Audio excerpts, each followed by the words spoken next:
Saudações a todos, deputado Castelo Branco, capitão do Exército Brasileiro, e hoje nós temos a honra, o privilégio e o orgulho de receber nessa transmissão via Skype, essa live, o Coronel Montenegro, um destes heróis anônimos que o Brasil tem e que pode muito contribuir para a nossa segurança pública. Coronel Montenegro, bom dia, boa tarde, boa noite, porque depende aí da onde a gente está.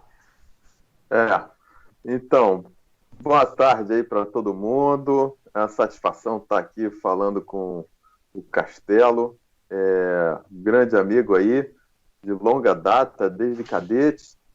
E eu lembro bem aí o frio que a gente passava na piscina,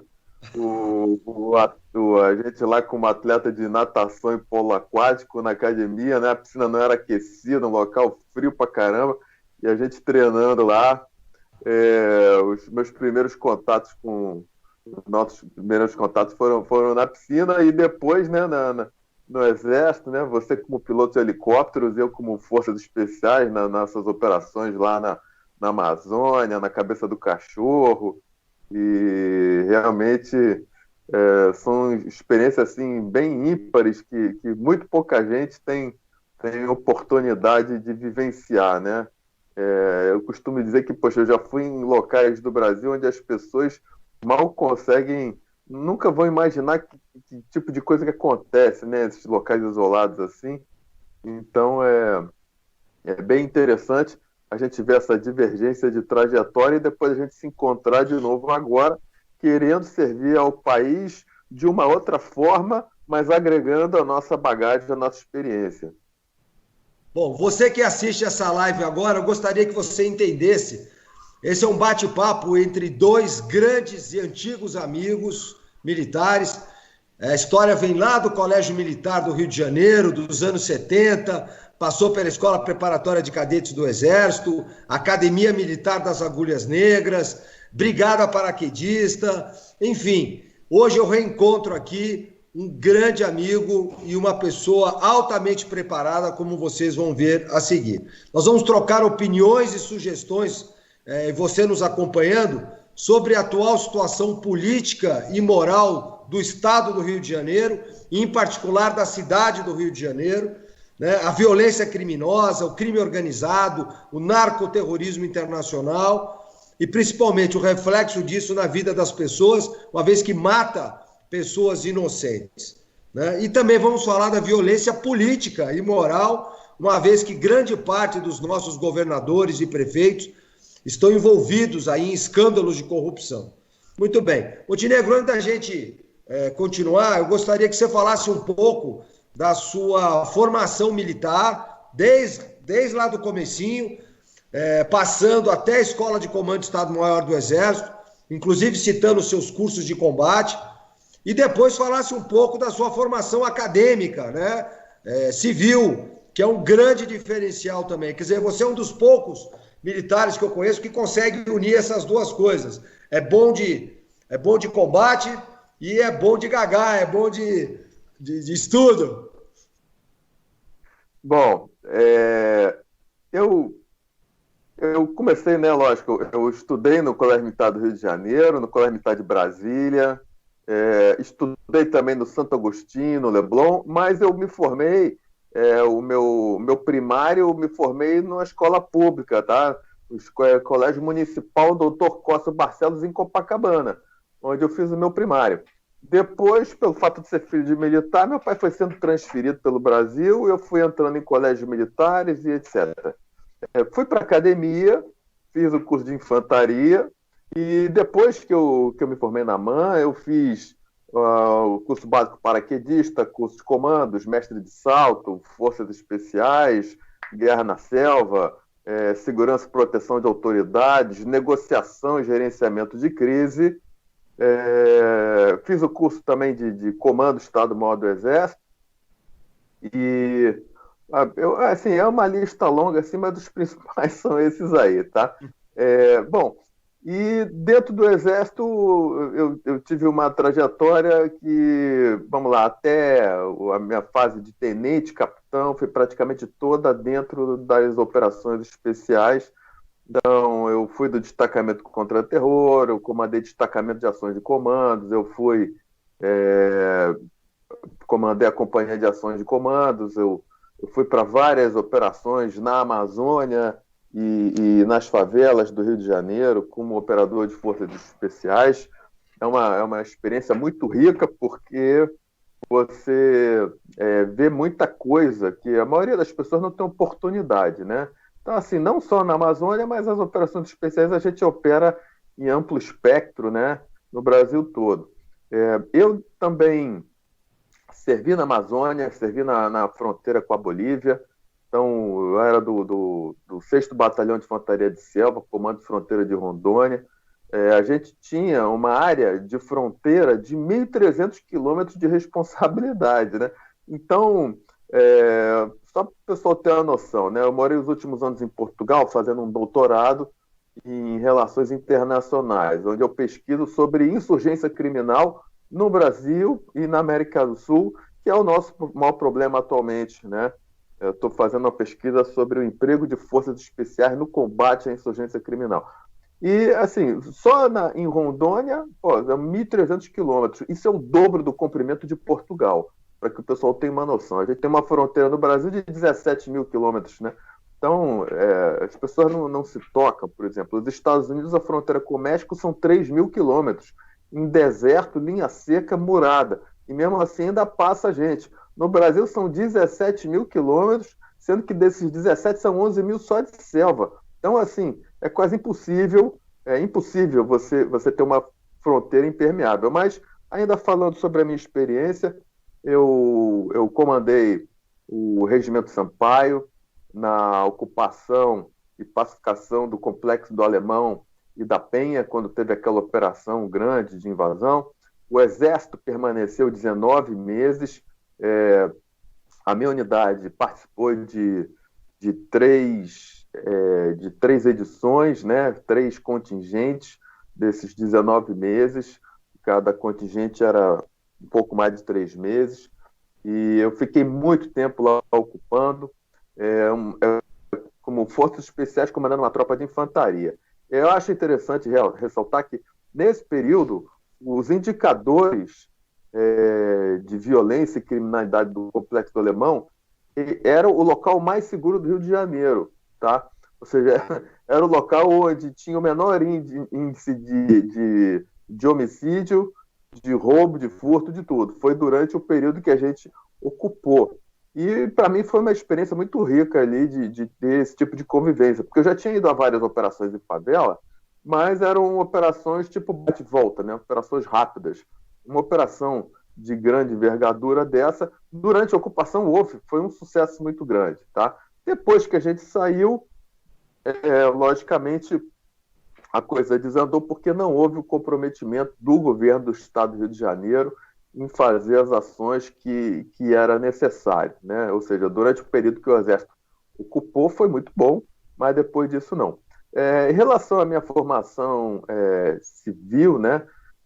Eu faço um monte de coisa diferente, né? Então, assim, eu já fui instrutor de mergulho autônomo, já fui instrutor de Krav Maga, sou faixa preta de Karatê, já dei aula de Karatê também, mas eu também tô agora, como eu falei, estou fazendo um doutorado em Relações Internacionais na Universidade Autônoma de Lisboa, onde eu fiz um curso também de pós-graduação em Gestão e Direção de Segurança em Portugal, sou professor do curso na universidade, né, que eu faço isso em paralelo com o meu doutorado, sou professor da Academia da Força Aérea de Portugal também, sou colaborador do Regimento de Comandos, né, a tropa de comandos deles aqui, já fiz palestras lá também para eles, e fiz também no Rio de Janeiro, ainda quando estava na ativa, uma pós-graduação em Gestão da Administração Pública.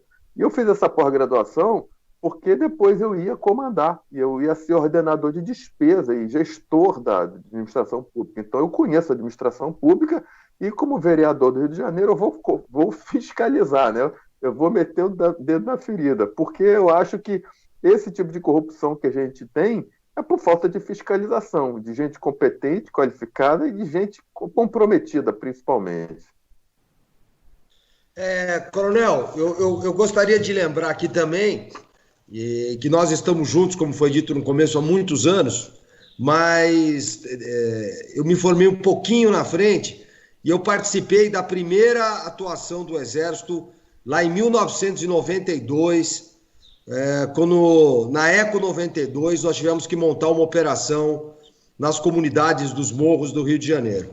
E naquela ocasião, é importante, em primeira mão, para você que nos ouve, eu tive acesso ao serviço de inteligência do Exército lá no Rio de Janeiro e eu vi uma maquete, uma das coisas mais bem feitas que eu já vi na vida, né, com a comunidade do morro toda mapeada, eles sabiam exatamente quem estava onde, fazendo o quê.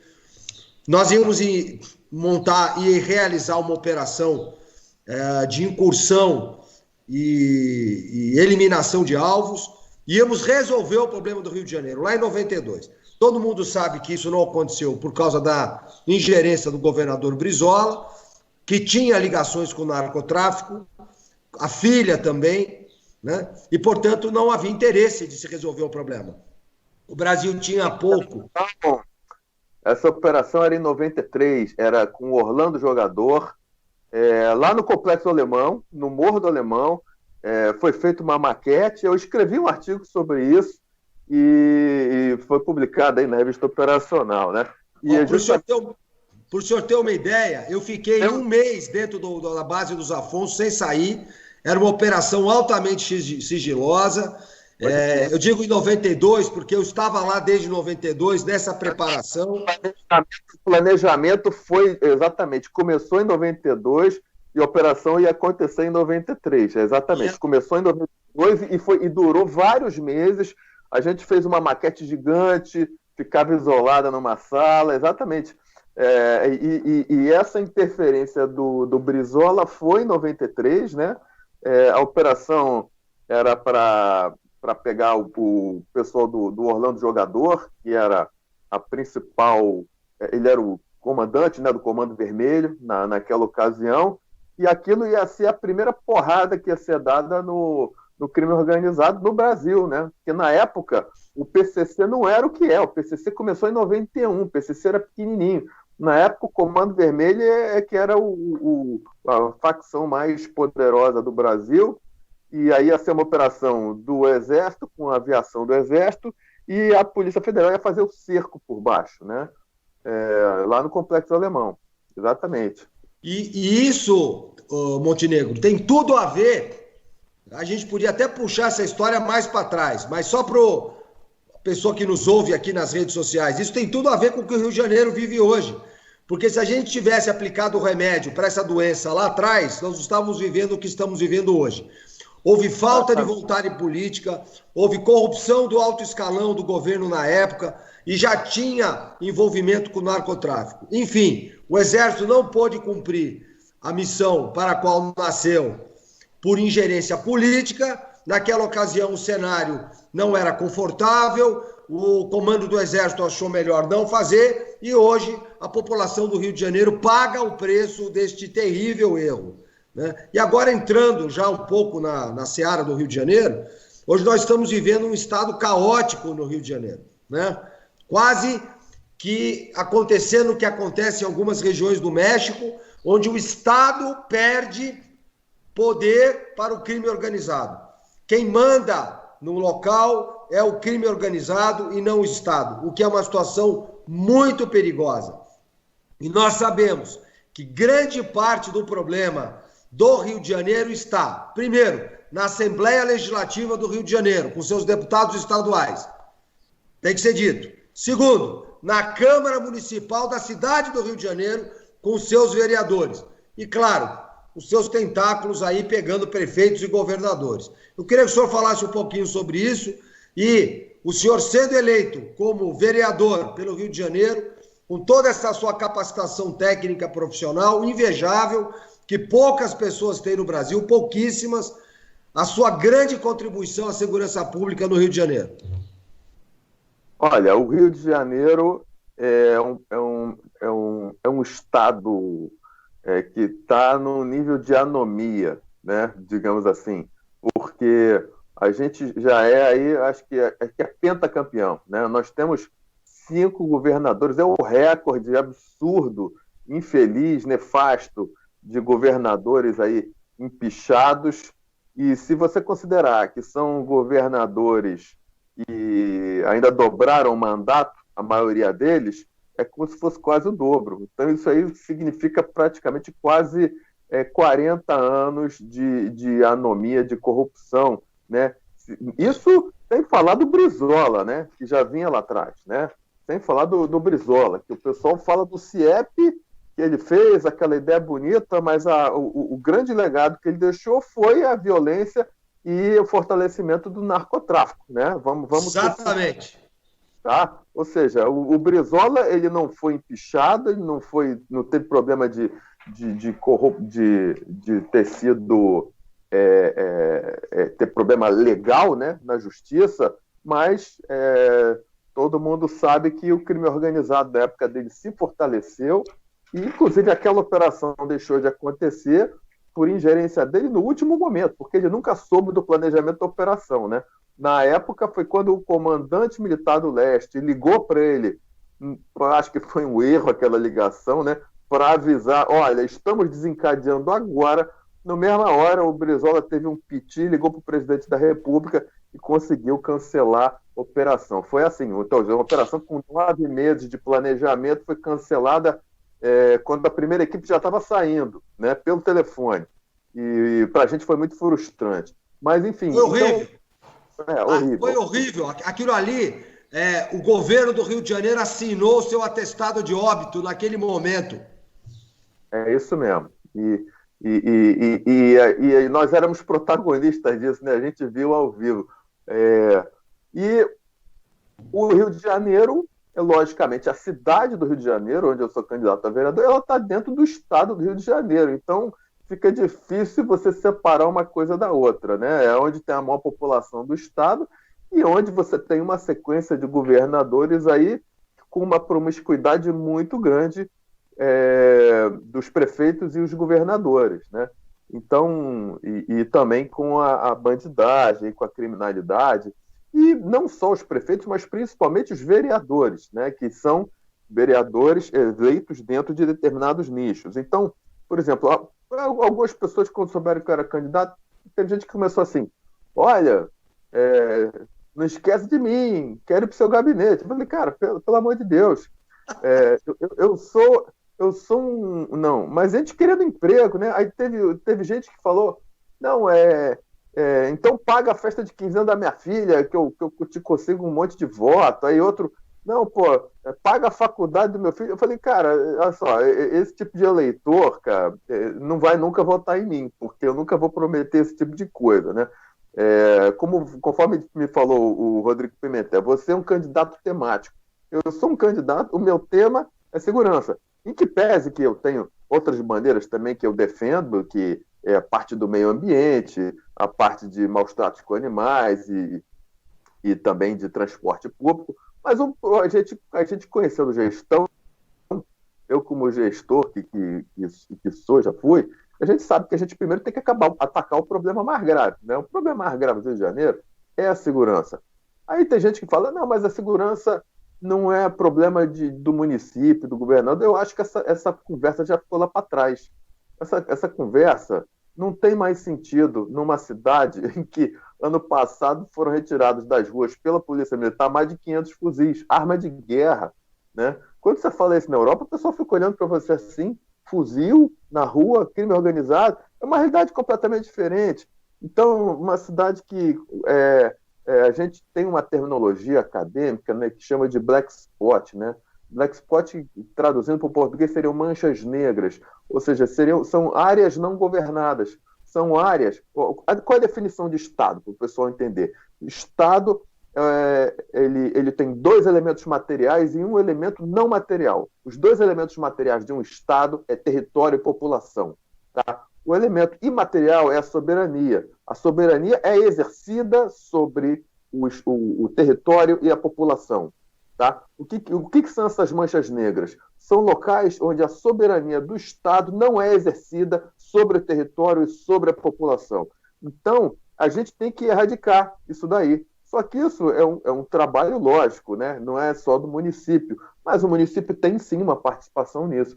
Então, você dizer que o município não participa da segurança pública, eu acho que é um erro muito grosseiro, particularmente um município com as características que tem o do Rio de Janeiro, ou como o da cidade de São Paulo, né? Com 1.500 favelas, a maior parte delas dominadas ou por narcomilícia ou por narcotraficantes, né? Então, isso daí, eu acredito que a Guarda Municipal ela tem que passar a ter poder de polícia, já existe uma legislação federal, né, que permite isso para cidades com mais de 500 mil habitantes, e não dá para você, numa cidade onde você tem garotos de 14, 15 anos fazendo assalto à mão armada com pistola, você ter um guarda municipal que só tem um cacetete, né?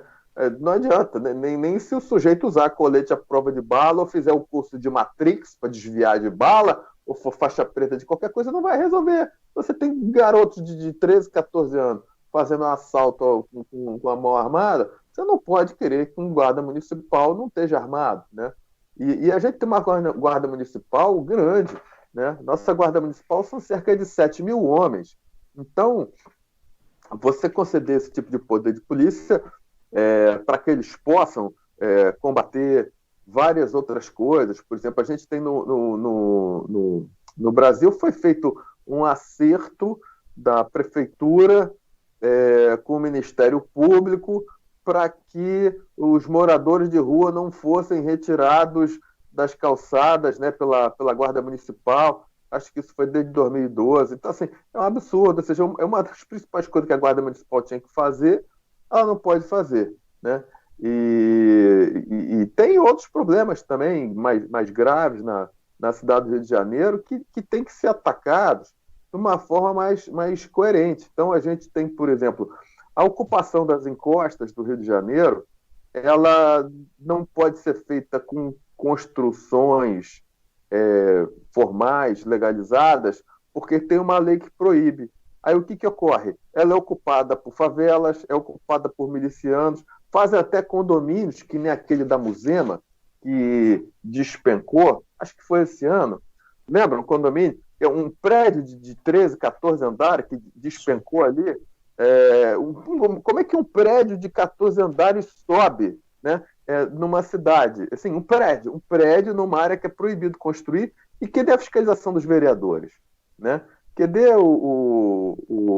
essas coisas? Então, o Estado, por exemplo, para o Estado, quando eu digo Estado, né, o município, né, ele poder entrar nas comunidades, é preciso que sejam criadas leis que viabilizem, por exemplo, a desapropriação de algumas construções para que você faça estradas mais largas, né, ruas mais largas, para que o Estado possa entrar lá para recolher lixo, para que possa entrar uma ambulância numa favela, para que o Estado possa circular lá dentro. A quem interessa que seja com becos e vielas, com difícil circulação, que não tem recolhimento de lixo? Interessa aos senhores da guerra, né? Aos donos do narcotráfico que continuam ali e o Estado não consegue entrar.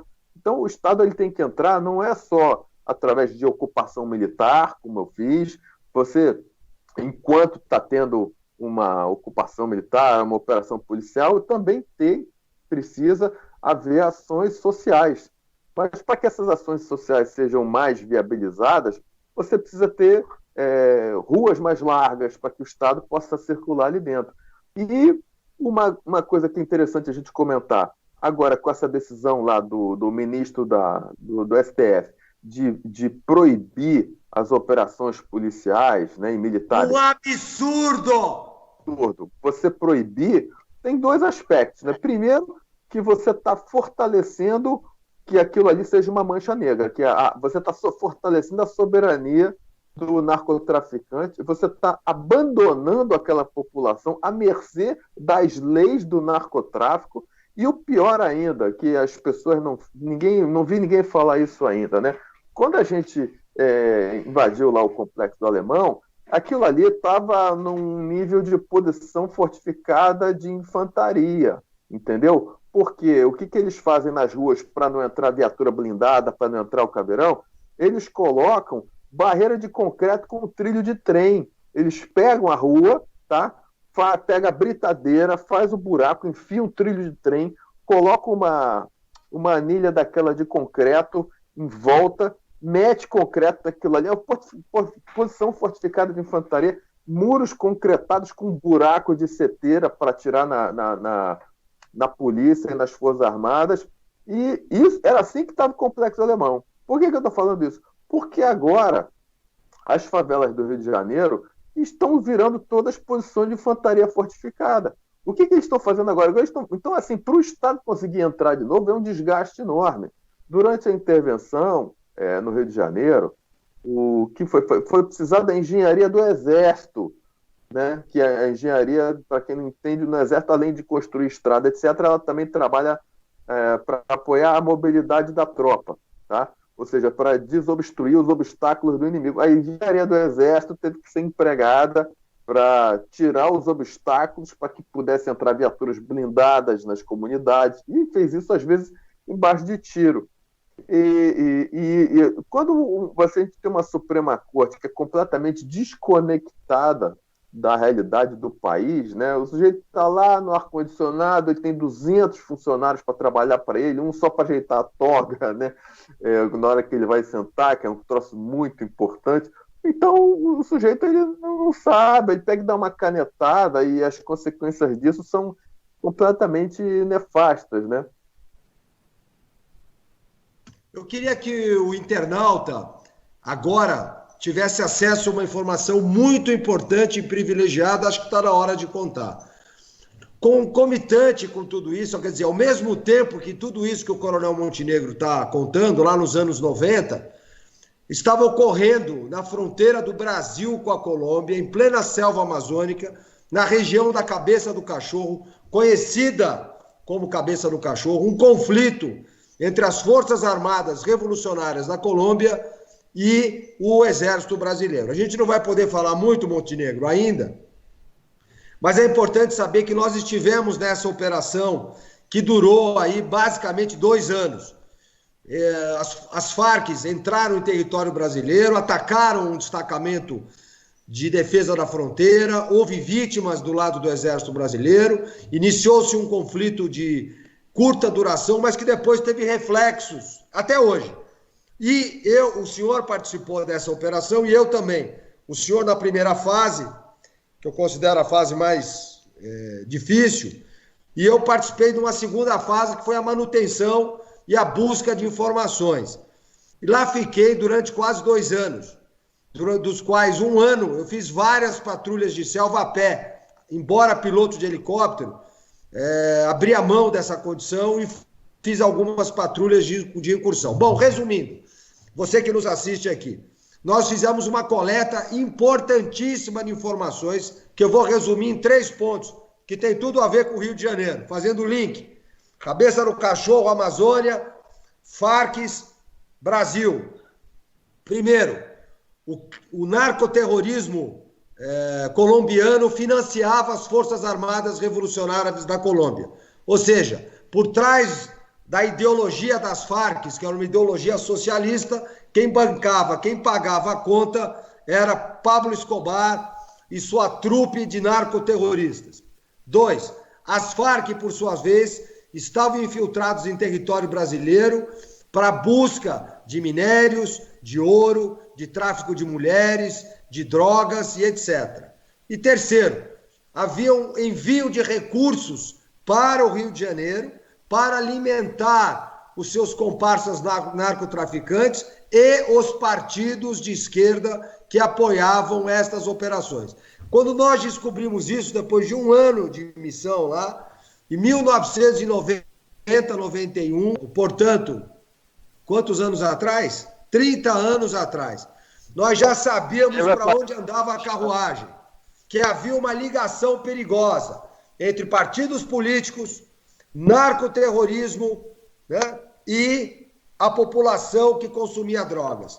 Ou seja, hoje, 30 anos depois, nós estamos vivendo este cenário que está chegando a um clímax no qual ou vai se mudar realmente o político brasileiro, que vai tomar ações reais, ou o Brasil vai se perder no seu caminho. E é por isso que eu reforço aqui a candidatura, né, de oficiais das Forças Armadas para cargos públicos. Chegou a hora de, pela lei, pelo voto, pela democracia, gente competente como o senhor assumirem posições de destaque na sociedade para que possam efetivamente fazer algo pelo Estado brasileiro, hoje Rio de Janeiro.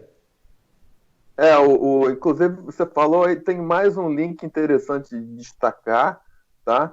Que é o que materializa isso que você está dizendo. Olha só, em 2004, o Fernandinho Beiramar foi preso dentro da Colômbia na Operação Gato Negro. Ele foi preso por acaso, né? Essa operação, na verdade, era uma operação do exército colombiano para capturar o Negro Acácio, que era um dos chefes das Farc naquela ocasião, em 2004, né? E eles foram pegar o Negro Acácio, mas acabaram, acho que o Acácio fugiu e o Beiramar foi capturado em 2004, está preso até hoje. E os colombianos, na mesma hora, eles já, tira esse cara daqui, né? Então eles já mandaram o Beiramar direto para o Brasil e ele estava justamente fazendo fornecimento de arma e trocando o fuzil por cocaína, né? Então, esse tipo de conexão que estava acontecendo, né? E hoje o Brasil é o segundo maior consumidor de cocaína do mundo, né? Sem ser produtor, né? Mas a gente tem os 3 principais produtores de cocaína do mundo, né? Que é a Colômbia, o Peru e a Bolívia. Tá? E agora a Venezuela. E a Venezuela virou um narco-estado, em que está lá com o Hezbollah fortíssimo, né? O Hezbollah está auxiliando as Farc, inclusive, a lavar dinheiro e financiar o terrorismo internacional. Então, assim, o nosso cenário aqui é complicado, a Argentina está falida, né? Fez aquela opção suicida, né? A Argentina cometeu suicídio eleitoral nas últimas eleições e é uma coisa muito, muito preocupante. Montenegro, eu gostaria de fazer uma observação. Você tocou num ponto que eu ia tocar depois. Hoje, o cenário 30 anos depois, além desses 3 ingredientes, Partido Socialista e Comunista, partidos de esquerda, narcoterrorismo internacional, tráfico de drogas, envolvimento de políticos no narcotráfico, nós temos um outro elemento muito perigoso nessa química, que são os partidos radicais islâmicos, a religião radical islâmica, que hoje já está no Brasil também, já tem tentáculos no Brasil, trazendo um problema que não é nosso para cá, e houve essa junção, partidos de esquerda, radicalismo islâmico, narcoterrorismo internacional. Isso já é fato lá na Venezuela, já é fato em algumas cidades do Brasil, que eu ainda não posso citar quais são, né? Enfim, nós estamos realmente diante de um cenário muito incerto, né?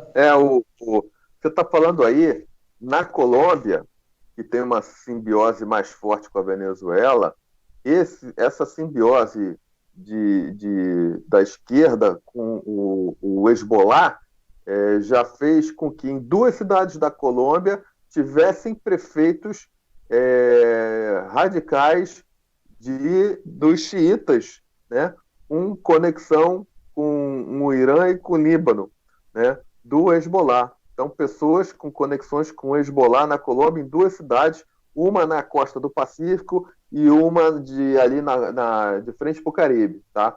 Então, na Colômbia o negócio está muito sério também.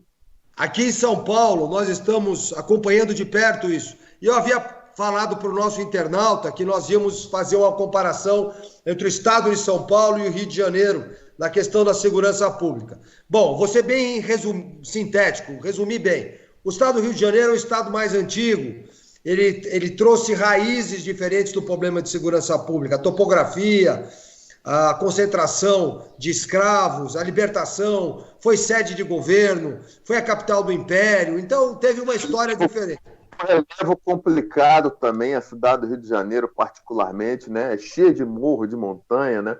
É outra coisa que interfere também. É um terreno muito encaixotado. Agora, São Paulo, embora tenha tido uma outra história, hoje nós temos muitos elementos em comum. Primeiro, desvalorização do policial militar. Desvalorização em salário, em plano de carreira, em capacitação profissional, desvalorização na compra de equipamentos, desvalorização principalmente por uma legislação antiquada, uma justiça inoperante que prejudica. O Estado de São Paulo hoje está vivendo, coronel, olha o absurdo. O senhor que é um herói anônimo, que está lá arriscando a sua vida para salvar a população, o senhor vem a matar um bandido, criminoso, safado, estuprador, sem vergonha, e esse policial que cometeu essa ação, em vez de receber uma medalha, ele é transferido 400 quilômetros da sua casa, 300 quilômetros da sua casa. Está sendo denunciado na Assembleia Legislativa todos os dias. Depois, a Corregedoria colocando uma série de empecilhos, enfim, a corporação não valoriza o policial como ele poderia ser valorizado. Consequentemente, abre-se uma brecha terrível. Então, isso é um fator que hoje é comum ao Rio de Janeiro e a São Paulo. E o segundo fator, né? Nós estamos falando hoje de dois governadores que, infelizmente, estão envolvidos em ilícitos, né, ou suspeitas de ilícitos graves. O governador Witzel, né, infelizmente, eu digo infelizmente, porque gostaríamos que tivesse dado certo, né, foi afastado, e o governador de São Paulo indo pelo mesmo caminho, né, envolvido em uma série de irregularidades. Tomara, tá demorando muito para tirar esse Dória daí, rapaz. Tá demorando muito. O cara tem que ser tirado urgente aí. Traidor, né? Traidor. O cara ele é traidor, o negócio dele é crime de lesa pátria, para mim. Coronel, nós já estamos chegando aqui ao fim da entrevista. Eu queria que o senhor falasse um pouquinho.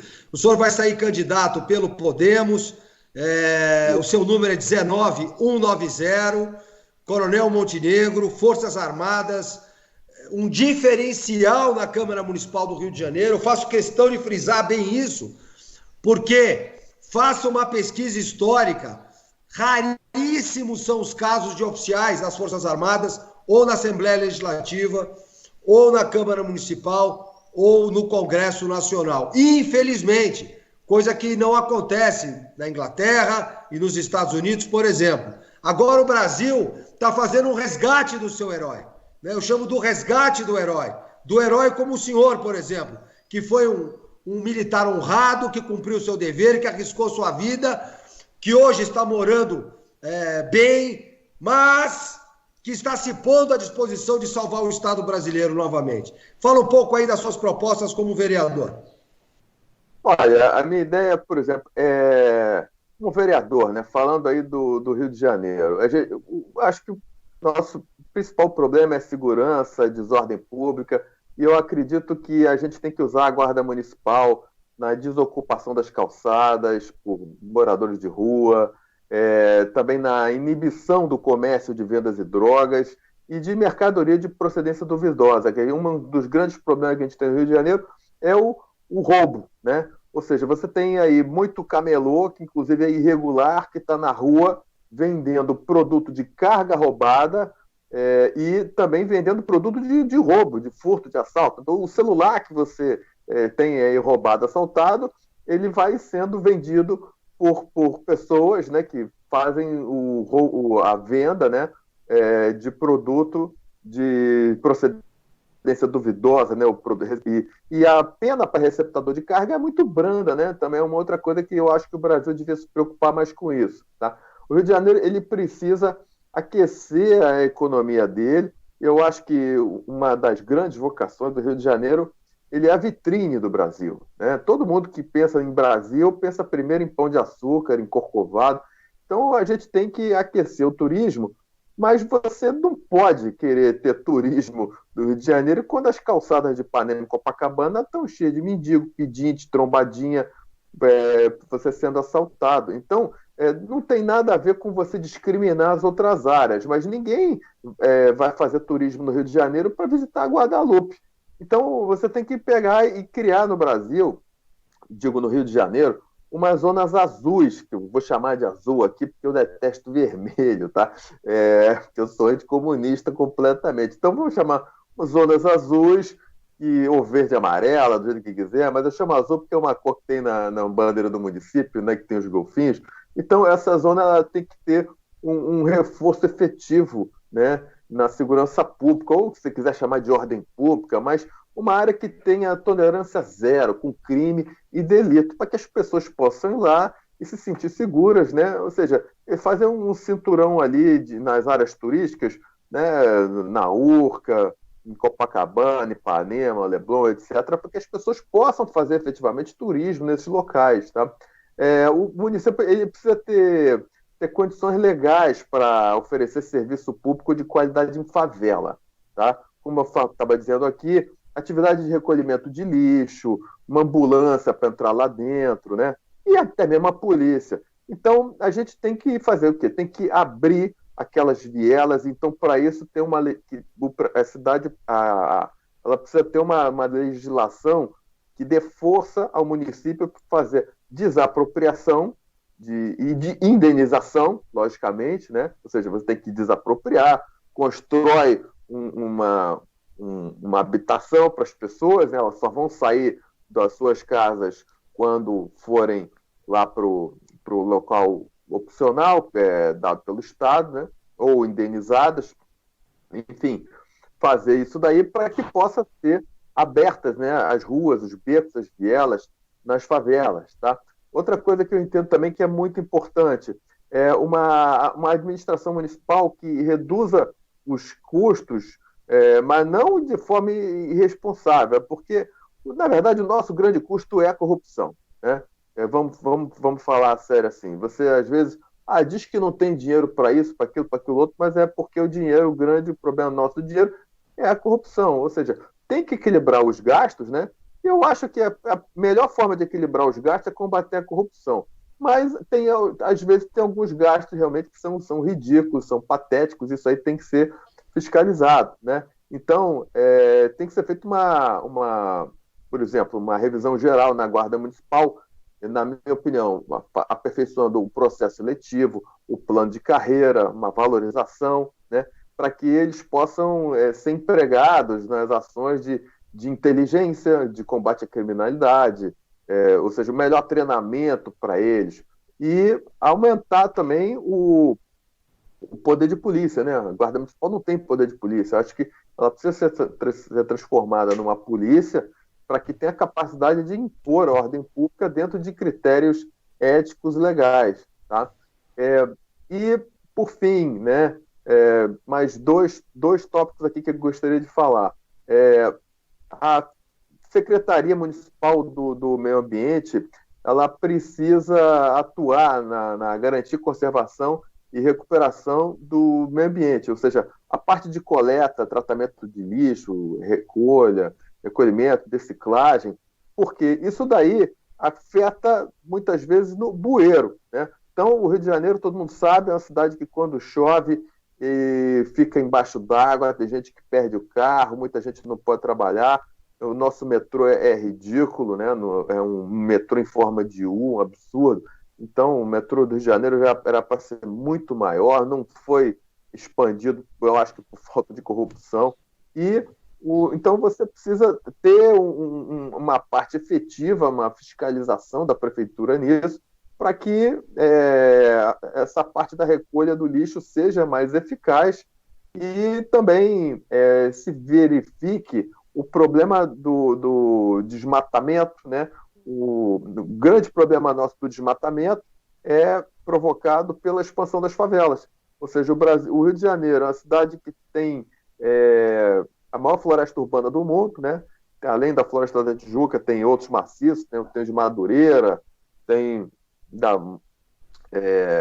e outros, da Pedra Branca, mas essas matas atlânticas, né, que é uma riqueza que a gente tem, elas estão sendo desmatadas pela expansão de favela. Então tem que ser brecado isso, tá? E, por fim, né, é uma proposta que as pessoas até acham ali, é parte de proteção e bem-estar dos animais do Rio de Janeiro, né, que é uma cidade que tem muito problema de abandono de animal, então tem propostas aí também para cuidar. Eu mesmo tenho 5 animais adotados, tá? Eu catei todos, um catei lá em Deodoro, outra na Rocinha, tem 2 gatos, 3 gatos e 2 cães, e eu sou sensível a esse tipo de coisa. Então, essas são as minhas ideias para o Rio de Janeiro, e também a parte do esporte, né? Eu, como sou faixa preta de karatê, já pratiquei artes marciais aí muito tempo, fui atleta, participei de campeonato pan-americano na Índia, sou instrutor de Krav Maga também, fui o primeiro instrutor de Krav Maga de toda a Amazônia. Eu comecei dando as aulas dentro do SIGS, e também fui atleta de natação, de polo aquático. Então, eu tenho certeza que você estimular o esporte, ele pode ser uma parte preventiva muito forte no combate à criminalidade, de você extrair os jovens e dar outras opções para eles, né? Então, assim, me estendi um pouco mais, mas são as minhas ideias aí de como eu acho que dá para melhorar o Rio de Janeiro, como vereador, o que eu pretendo fazer. Eu sou cristão, sou conservador, tá? E a minha ideia é servir ao país agora de uma outra forma. Montenegro, você mostrou agora seu lado humano, né, humanizado, sensível, não só o combatente, mas também a pessoa maravilhosa que você é. E eu complemento a tua fala, sendo testemunha da pessoa, da grande alma que você é, uma pessoa do bem pelo bem. E mais, 100% Bolsonaro, nesse momento em que o Brasil precisa te convocar para essa missão de ser vereador no Rio de Janeiro, né? Concitamos a população do Rio de Janeiro. Eu tenho recebido alguns chats agora, as pessoas perguntando, pô, capitão, o senhor é deputado por São Paulo, o que tem a ver com o Rio de Janeiro? Tudo a ver. Primeiro, somos os 2 maiores estados do país. Segundo, somos vizinhos. Terceiro, o que acontece no estado reflete no outro.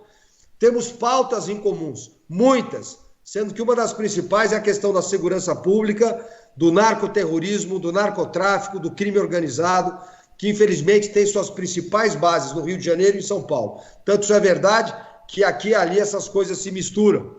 Portanto, você, morador da cidade do Rio de Janeiro, 19190, Coronel Montenegro, para a vereança, para a Câmara Municipal, vereador do Rio de Janeiro. Montenegro, para suas palavras finais, a gente se despede aqui, deixando a esperança para os nossos internautas de que muito em breve, podemos até combinar aí, uma vez por semana, a gente fazer uma live e manter aquecido esses principais temas nacionais e trabalhando a tua eleição aí no Rio de Janeiro. Beleza. Bom, minhas palavras finais aí. Primeiro, seja de agradecimento ao apoio à candidatura, parabenizar o trabalho que você vem fazendo aí em São Paulo, o comprometimento, mantendo aí os mesmos valores que a gente traz da academia militar, né? E dizer para as pessoas que o fato da gente apoiar o Bolsonaro não quer dizer que a gente seja de nenhum tipo de seita política. A gente tem convicção de que o Bolsonaro ele é a melhor opção para o Brasil. Ele é um humano como eu, como o Castelo, tem seus erros, mas é um sujeito 100% preocupado em fazer desse local um país melhor, né? Logicamente, assim como todo gestor, e eu também já fui gestor público, a gente não acerta 100%.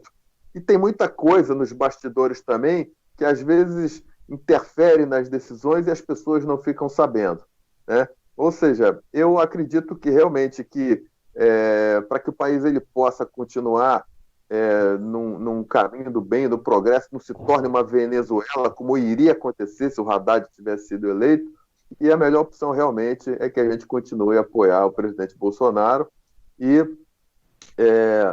justamente o Rio de Janeiro ele é um estado que é vizinho de São Paulo, então essa conexão da segurança ela é impossível de não existir, ela tem essa conexão e vai continuar acontecendo, né?